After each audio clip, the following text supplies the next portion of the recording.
ডিম রান্নার পদ্ধতি পাল্টান। আপনার ডিম এতটাই মজার হবে যে খাবে তারই মুখে লেগে থাকবে। আর এই পদ্ধতিতেই রেস্টুরেন্টে ডিম রান্না করা হয়। এর জন্য আপনাকে 4টা ডিম নিতে হবে। আপনি চাইলে এখানে বেশি ডিম দিয়েও এটি রান্না করতে পারেন। এবার এই ডিমের মধ্যে 1 চা চামচ কফি পাউডার দিতে হবে। আর এই ডিম কফি ব্লেন্ডারের মধ্যে ঢেলে দিতে হবে। আপনারা হয়তো সবাই জানেন ডিম দিয়ে অনেক দামি দামি জিনিস তৈরি করা হয়।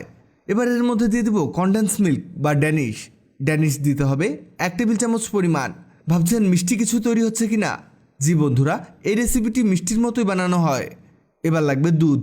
এখানে গাভীর দুধ ব্যবহার করতে হবে, মানে পাউডার দুধ দিতে যাবেন না। 1.5 কাপ পরিমাণ দুধ এতে অ্যাড করব। এবার এগুলোকে করতে হবে ব্লেন্ড।